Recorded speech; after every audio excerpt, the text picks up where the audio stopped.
Madam ನೀವು ಮದುವೆ ಆದಾಗ ಆಲ್ರೆಡಿ ಅವರು ಒಂದು ಒಳ್ಳೆ ಸ್ಥಾನ ಇದ್ರು ಅಂತ ಅನ್ಸುತ್ತೆ, ಹೌದಾ ಮೇಡಮ್?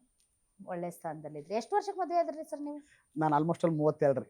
32 ಏನು ಅಲ್ಲ, ಕೊಡೋದು ಮದುವೆ ಮಾಡ್ಕೋಬೇಕಂತ ಅನಿಸಿದ್ ಯಾವಾಗ ಅಂದ್ರೆ ಎಲ್ಲರಿಗೂ ನನ್ನ ಜೀವನದಲ್ಲಿ ಒಂದು ಸ್ವಂತ ಮನಿ ತಗೋಬೇಕು, ನಾನು ಕಾಣ್ಮೇಲೆ ನಾನು ತಗೋಬೇಕು, ಹಿಂಗೆ ಕೆಲವೊಂದು ಗೋಲ್ಸ್ ಇರ್ತಾವ್ರಿ. ಅದು ಅಚೀವ್ ಆದ್ಮೇಲೆ ಮದುವೆ ಮಾಡ್ಕೋತಾರೆ. ಸೊ ನೀವು ಈ DX Max ಹುಟ್ಟೆ ಹಾಕಿದ ಮೇಲೆ ನಾನು ಒಂದ್ ಹೇಳ್ರಿ, ಅಪ್ ಟು 27-28 ತರ ಮದುವೆ ಆಭರಣ ಡಿಸೈಡ್ ಮಾಡಿದ್ರೆ ಲಗ್ನ ಆದ್ರೆ ಹೆಂಗೆ ಏನು ಕಿರಿಕಿರಿ ಇರ್ತಾವ, ಅದು ಇರ್ತಾವ, ಇದು ಇರ್ತಾವ ಅಂತ ಹೇಳ್ರಿ. ಮನೇಲಿ ಅಪ್ಪಂದು ಬಾಳ್ ಟಾರ್ಚರ್ ಆಯ್ತ್ರಿ. ನಾನು ಸಾಯಿ ವಯಸ್ಸಿನ ನಿಮ್ಮ ಅವ್ವಂತರು ನೋಡ್ಲಿಲ್ಲ, ನಾನು ಅಟ್ಲೀಸ್ಟ್ ಸಾಯ್ಕಿಂತ ಮುಂಚೆ ಒಂದ್ ಲಗ್ನ ಆಗು, ಸಾಯ್ಕಿಂತ ಮುಂಚೆ ಒಂದ್ ಲಗ್ನ ಆಗು, ಗೊತ್ತಲ್ರಿ ಹಳ್ಳಿ ಕಡೆ. ನಿಮ್ ಮಗು ಅಳ್ತಿದ್ಯಾ? ಹಾಗಾದ್ರೆ ನಿಮ್ ಮಗುವಿಗೆ ಜೀನಿ ಸರಿ ಇಟ್ಕೊಡಿ. ಯಾಕಂದ್ರೆ ಜೀನಿ ಸರಿ ಇಟ್ಟು ನಿಮ್ಮ ಮಗುವಿಗೆ 100% ಸರಿಯಾದ ಆಹಾರ. ನಿಮ್ಮ ಮಗು ನೆಮ್ಮದಿಯಾಗಿ ನಿದ್ದೆ ಮಾಡಬೇಕಾ, ದಷ್ಟಪುಷ್ಟವಾಗಿ ಬೆಳಿಬೇಕಾ? ಹಾಗಾದ್ರೆ ಜೀನಿ ಸರಿ ಇಟ್ಟು ಕೊಡಿ. ಎಲ್ಲಾ ಮೆಡಿಕಲ್ ಶಾಪ್ಗಳು, ದಿನಸಿ ಅಂಗಡಿಗಳು, ಸೂಪರ್ ಮಾರ್ಕೆಟ್ ಗಳಲ್ಲಿ ಲಭ್ಯ. ಆಯ್ತು ನೋಡ್ರಿ ಅಂತ ಸ್ಟಾರ್ಟ್ ಮುಂಚೆ ಏನ್ ಲವ್ ಗಿವ್ ಏನು ಮಾಡಿ ಇಲ್ರಿ. ಅದೊಂದ್ ಏನೋ ಗೊತ್ತಿಲ್ರಿ, ದೇವ್ರ ಆಶೀರ್ವಾದದಿಂದ. ಅದೇನ್ರಿ ಲವ್ ಮಾಡಿದವ್ರೆಲ್ಲ ಕೇಳ್ರಿ, ಒಂದ್ ದೇವ್ರ ಆಶೀರ್ವಾದದಿಂದ ಹುಡುಗಿ ಸಿಕ್ಕಿಲ್ಲ ಅಂತ. ಹುಡುಗಿ ಸಿಕ್ಕಿಲ್ರ ರಿಜೆಕ್ಟ್ ಮಾಡಿದ್ರೆ ಗೊತ್ತಿಲ್ರಿ. ನನಗೆ ಯಾವತ್ತೂ ಅದು ಅನಿಸ್ಲಿಲ್ರಿ. ಯಾಕಂದ್ರೆ ನಾನು ಅವಾಗ ಬರೀ ಕೆಲಸ ಕೆಲಸ ಕೆಲಸ ರೀ. ಕೆಲಸ ಮಾಡ್ಬೇಕು, ಹೆಸರು ಮಾಡ್ಬೇಕು, ಅದು ಬಿಟ್ರಿ ಉಳಿದ ಕಡೆ ಫೋಕಸ್ ಮಾಡಿಲ್ರಿ. ಬರೀ ಹುಡುಗಿಯರ್ ಬಿಟ್ಟು ಬಿಡ್ರಿ, ಕುಡಿಯಕ್ ಹೋಗ್ಲಿಲ್ರಿ, ತತ್ತಿ ತಿನ್ನಕ್ ಹೋಗ್ಲಿಲ್ರಿ, ನಾನ್ ವೆಜ್ ತಿನ್ನಕ್ ಹೋಗ್ಲಿಲ್ರಿ. ಲವ್ ಮಾಡೋದು ದೊಡ್ಡ ಅಪರಾಧ, ತತ್ತಿ ತಿನ್ನೋದು ದೊಡ್ಡ ಅಪರಾಧ ಅನ್ನೋ ತರ ಅನ್ನೋದಕ್ಕಿಂತ ನನಗೆ ಅದು ಬರ್ಲಿಲ್ರಿ, ಅದು ಮನಸ್ಸು ಒಪ್ಲಿಲ್ರಿ ನನಗೆ ಅದು. ಹಂಗಾಗ್ರಿ ಯಾವಾಗ ಅಪ್ಪರ್ ಫೋರ್ಸ್ ಮಾಡಿದ್ರಿ 31ನೇ ವರ್ಷಕ್ಕೆ ನಾನು ಅಪ್ಲೋ ಕೊಟ್ಟೆ, ನೋಡ್ಕೊಳ್ರಿ ನೀವೇ ನೋಡ್ರಿ, ನೀವು ನೋಡಿದ ಹುಡುಗಿನ ಮದುವೆ ಆಗ್ತೀನಿ ಅಂತ ಹೇಳಿ. ಅಲ್ಲಿವರೆಗೆ ಯಾವ ಪ್ರಪೋಸಲ್ಸ್ ಬಂದೂರಿ ಬಾಳ ದೊಡ್ಡ ಬಂದೂರಿ. ದೊಡ್ಡ ಸ್ಥಾನಕ್ಕೆ ಹೋದ್ಮೇಲೆ ಮತ್ತೆ ಸೆಟ್ಲ್ಮೆಂಟ್ ಬ್ಯಾಚುಲರ್ ಅಂತ ಗೊತ್ತಾದ್ಮೇಲೆ ಯಾರು ಬಿಡಲ್ಲ. ಬಂದೂರಿ, ಬ್ಯೂರೋಕ್ರಾಟ್ಸ್ ಕಡೆಯಿಂದ ಬಂದೂರಿ, ಕೆಲವು ಪೊಲಿಟಿಕಲ್ ಕಡೆಯಿಂದ ಬಂದೂರಿ.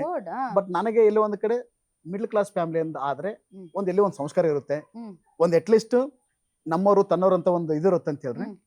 ಯಾವಾಗ ನಾನ್ ಫಸ್ಟ್ ಇರ್ಬೇಕಂತ ನಿಮ್ ಮನ್ಸಾಗಿತ್ತು, ನಿಜ ಹೇಳ್ಬೇಕಾ? ಮತ್ತ ಹೇಳ್ತೀನಲ್ರಿ, ನಾನು ಆಸೆ ಪಟ್ಟಿದ್ ಒಂದೇ ಒಂದ್ರೆ ಬೆಳ್ಳಗಿರ್ಬೇಕಂತ. ಅಲ್ಲ, ನಾನ್ ಅನ್ಕೊಂಡಿದ್ದೀನಿ ಸರಿ, ನನ್ಗಿಂತ ಸ್ವಲ್ಪ ಬೆಳಗಿರ್ಬೇಕ್ರಿ, ನನ್ಗಿಂತ ಸ್ವಲ್ಪ ಬೆಳಗಿರ್ಬೇಕ್ರಿ. ಕಲರ್ ಮ್ಯಾಟ್ರ್ ಆಗಲ್ರಿ, ಮನಸ್ಸು ಮ್ಯಾಟ್ರ್ ಆಗಲ್ಲ. ಅಲ್ಲ, ಈಗಾದ್ರೂ ಒಂದ್ ಸ್ವಲ್ಪ ಬೆಳ್ಳಗಿರ್ಬೇಕಂದ್ರಿ, ಮನಸ್ಸು ಮ್ಯಾಟ್ರ್ ಅಂತ. ಬಾಳ ಬೆಳಗದಲ್ರಿ ನನ್ ಕಲರ್ ಅಷ್ಟೇ ಅಲ್ರಿ, ಕೆಟ್ಟ ಬೆಳ್ಳಗದಾರ. ಫಸ್ಟ್ ಹೋಗಿ ಇಕ್ಕಿ ನೋಡಿದ ಗುಲ್ಬರ್ಗ ರೀ. ಈಕಿ ನನ್ ಮುಖನೇ ನೋಡ್ತಲ್ರಿ, ಹಳ್ಳಿ ಕಡೆ ಗೊತ್ತಲ್ರಿ. ನನ್ ಜೊತೆ ಒಬ್ರು ಬಂದಿದ್ರಿ, ಇವು ಕಾಲೆತ್ತು ಸಾಂಗಾಡು. ನಾನ್ ನಿಜಕ್ಕೂ ರೀ, ಅಲ್ಲ ಈ ಕಡೆ ನಾರ್ತ್ ಕರ್ನಾಟಕ ಕಡೆ ರೀ ಬರ್ತಾರ. ನಾ ಮೊನ್ನೆ ಅದ್ರ ಹೇಳ್ತೇವೆ, ಬರ್ತಾರ ಪಾಪ ಬಂದ್ ನಿಂತ್ಕೋತಾವ, ಒಂದ್ ಸ್ವಲ್ಪ ಓಡಾಡ್ತಾವ, ಕಾಲ್ ಎತ್ತಿತ್ತವ ಅಂದ್ರ ಕಾಲ್ ಹೆಂಗದವ, ಸೊಟ್ಟದವ, ಬಟ್ಟದವ, ಮತ್ತ 2ನೇ ಬೆರಳು ಉದ್ದಿದ್ರ ಮತ್ತ ಗಂಡನ ಮೇಲೆ ರಾಜಭಾರ ಮಾಡ್ತಾರ.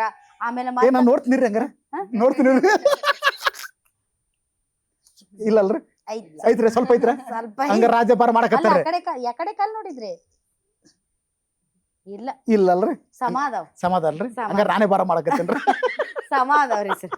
ಬಂದ್ ಹಿಂಗ್ ಕಾಲ್ ಎತ್ತಿ ತೋರ್ಸ್ತಾರ, ಆಮೇಲೆ ಒಂದ್ ರೌಂಡ್ ಹೊಡಿತಾರ್ರಿ ಸರ್. ಇಕ್ಕಿಂಗ್ ಮಾಡ್ಯಾರ್ರಿ, ಹೌದ್ರಿ, ಇಕ್ಕಿಂಗ್ ಮಾಡ್ಸ್ಯಾರ್ರಿ. ಈ ಹಿರಿಯರು ಇರ್ತಾರಲ್ರಿ, ಹಾಡ ಒಂದ್ ಆಡ್ಸಲ್ಲ ಅನ್ಸುತ್ತೆ, ಹಾಡ ಆಡ್ಸದ್ರ. ಆಮೇಲೆ ಮಾತಾಡ್ತಾರ ಸಣ್ಣಕ್ಕ. ಏನ್ ಹೆಸ್ರವಿ ನಿಂದು ಅಂತ ಕೇಳ್ತಾರ. ಅಂದ್ರೆ ಕಿವಿ ಕೇಳಿಸ್ತಾವಿಲ್ಲ ಅಂತ. ಆಮೇಲೆ ಏನಾದ್ರು ಹಿಂಗ ಜೋರ್ ಮಾತಾಡ ಅಂದ್ರ ಮಾತಾಡಕ್ ಬರ್ತೈತಿಲ್ಲ ಅಂತ. ಸೇಮ್ ಎಕ್ಸ್ಪೀರಿಯನ್ಸ್ ಐತ್ರಿ. ನಾನ್ ಹಿಂಗ್ ಕುಂತೇನ್ರಿ, ನಾನ್ ಇಕ್ಕಿ ಮುಖ ನೋಡಕತ್ತೇನ್ರಿ, ಆಕಿ ಹಿಂಗ್ ಅಪೋಸಿಟ್ ಕುಂತಾಳ್ರಿ. ಅಟ್ಲೀಸ್ಟ್ ನನ್ ಮುಖ ನೋಡ್ಬೇಕಲ್ರಿ, ಒಟ್ಟ ನೋಡಿಲ್ಲ. ಹಿಂಗ್ ಕುಂತಾಳ್ರಿ. ನಾನು ಆಯ್ತು, ನಾನು ಕೆಳಗಡೆ ಬಂದೇನ್ರಿ. ಕೆಳಗಡೆ ಬಂದು ಇನ್ನೊಂದ್ಸರಿ ಹೋಗ್ಬೇಕಂತ ಅನ್ಸರ್ ಅವ್ರ ಅಜ್ಜಿ ಇದ್ದಳ್ರಿ. ಅವ್ರ ಅಜ್ಜಿ ಹೇಳಿದ್ನಲ್ರಿ ಅವಾಗಲೇ 12 ಜನ ಮಕ್ಳು ಅಂತೇಳಿ. ಅವ್ರ ಅಜ್ಜಿ ಏನಪ್ಪ ನೋಡಿಲ್ಲ, ಕರ್ಸ್ ಪಾರ್ನ ಅಂತ ಅಂದಳ್ರಿ. ಮತ್ತೆ ಓಡೋದನ್ರಿ. ಅವಾಗ 2ನೇ ಸರಿ ಸ್ವಲ್ಪ ಹಿಂಗ್ ನೋಡ್ದಲ್ರಿ ಅಷ್ಟೇ. ನೋಡಿದ ತಕ್ಷಣ ನಾನ್ ಮೋಸ್ಟ್ಲಿ ಡಿಸೆಂಬರ್ ಹೋಗಿದ್ನ ಅನ್ಸತ್ರಿ. ಮೇಲೆ ನಮ್ದು 8ನೇ ತಾರೀಕಿಗೆ ಮದುವೆ ಆಯ್ತ್ರಿ. 2000. ಅಲ್ರಿ ಸರ್, ಇಷ್ಟ ಆದ್ರಿ ಮೇಡಮ್? ಇಷ್ಟ ಆದ್ರಿ? ನನ್ನ ಏನ್ ನೋಡಿ ಇಷ್ಟಪಡ್ಲ ಗೊತ್ತಿಲ್ರಿ, ಬಟ್ ನಾನು ಇವಳು ನೋಡಿ ಇಷ್ಟಪಟ್ಟೇನ್ರಿ. ನೀನ್ ನಾನು ನೋಡಿ ಏನ್ ಇಷ್ಟಪಟ್ಟೇಳು? ಅಲ್ಲ ನೀವೇನ್ರಿ ಚಲೋ ಅದ್ರಿ, ನಿಮ್ಗೇನಾಗೈತ? ಕಲರ್ ಕಪ್ಪುಗ ಅದೆಲ್ಲ ನಡೀತದ್ರಿ. ಇಲ್ಲ, ನಾ ಕಪ್ಪಿಲ್ರಿ, ಸುಮ್ನೆ ಬೆಳಗಿದನ್ರಿ. ಓಡಾಡಿ ಬಿಸ್ಲಾಗ ಬಾಳ ಕಷ್ಟಪಟ್ಟಿವ. ಹೌದೌದು, ನಿಜ ಸರ್. ಅದ್ರ ಆಮೇಲೆ ಬಟ್ ಸರ್, ಈ ವಿಚಾರ ಕೇಳ್ಬೇಕೋ ಅದು. ಈಗ ನಿಮ್ಮ ವಿಚಾರ ಬಂದಾಗ ನನ್ಗೆ ಬಹಳ ವರ್ಷಗಳವರೆಗೂ ನಿಮ್ಗೆ ನೀವೊಂದ್ ಸ್ವಲ್ಪ ಕಾಲು ಎಳೆದಾಡ್ ನಡೀತೀರ ಅನ್ನೋದು ನನ್ಗೆ ಗೊತ್ತೇ ಇರ್ಲಿಲ್ಲ, ಟು ಬಿ ಫ್ರ್ಯಾಂಕ್. ಆಮೇಲೆ ಯಾವತ್ತು ನಿಮ್ಮನ್ನ ಆಫೀಸಲ್ಲಿ ಒಂದ್ ಸರಿ ಭೇಟಿ ಆದ ಅವತ್ತೇ ನನ್ಗೆ ಗೊತ್ತಾಗಿತ್ತು. ಬಟ್ ಅದು ಅದು ಮ್ಯಾಟರೇ ಆಗ್ಲಿಲ್ಲಲ್ರಿ ಸರ್. ನನಗೆ ಮ್ಯಾಟ್ರ್ ಆಯ್ತಾ ಎಲ್ಲಾದ್ರೂ ಅದು ನಿಮ್ಗೆ ನಂದಿದು ಒಂದ್ ಸ್ವಲ್ಪ ಕೊರತೆ ಅಂತ ನಿಮ್ ಜೀವನದಲ್ಲಿ ಎನಿ ಪಾಯಿಂಟ್ ಆಫ್ ಟೈಮ್ ನಿಮ್ಗೆ ಅನಿಸ್ತಾ ಅದು? ನನಗೆ ಇವತ್ತಿನವರೆಗೂ ಅದು ಅನ್ಸೇ ಅಲ್ರಿ. ಹ್ಮ್ ಮೋಸ್ಟ್ಲಿ ನಾನು ಒಂದ್ರಿ ಬೆಂಗಳೂರು ಬರಕತ್ತ ಮುಂಚೆನೂ ನಂಗೆ ಅನ್ಸಲ್ರಿ, ಬೆಂಗಳೂರು ಬಂದ್ಮೇಲೆ ಅನ್ಸಲ್ರಿ. ಹ್ಮ್. ನೋಡಿದವ್ರು ಭಾಳ ಸರಿ ಅನ್ಕೊಂಡ್ರಿ ಹ್ಮ್. ಈ ಬಲಗಾಲ ಇದ್ದವ್ರು ಲಕ್ಕಿ. ನಾನು ಪಾಸಿಟಿವ್ ಹೇಳ್ಯಾರ್ರಿ. ಈ ಕೆಲವರೆಲ್ಲ ಹಿರಿಯರು ದೊಡ್ಡವ್ರು ಹೇಳ್ತಾರಲ್ರಿ, ಹ್ಮ್ ಭಾಳ ಮಂದಿ ಹೇಳ್ಯಾರ್ರಿ. ಒಂದು ನನ್ನ ನೆನಪಾಗದ ಏನು ಗೊತ್ತಾ, ನಾನು 2005 ಬೆಂಗಳೂರು ಬಂದಾಗ್ರಿ ನಮ್ಮ ಮಾವರ ಒಂದು ಪಿನ್ನ ಇಂಡಸ್ಟ್ರಿಯಲ್ಲಿ ಈ ಬೂಚ್ ರೆಡಿ ಆಗ್ತಾವಲ್ರಿ ಹ್ಮ್. ಈ ಬಾಟ್ಲಿಗೆ, ಆ ಕಂಪ್ನಿಲಿ ಜಾಯ್ನ್ ಮಾಡಿಸಿದ್ರಿ. ನಮ್ಮೂರ ಬೂಚ್ ಅನ್ನೋದು. ನಾ ಬಾಳ ಸರಿ ನನ್ನ ಮಗನಿಗೆ ಅಂತಿರ್ತೆ, ಏ ಬೂಚ್ ತಗೊಂಬ ಅಂದ್ರೆ ನನಗೆ ಏನದ ಬೂಚ್ ಅಂತಿ ಅಂತಾರ. ನಮ್ ಕಡೆಯವರ ಬೂಚ್ ಅನ್ನೋದು.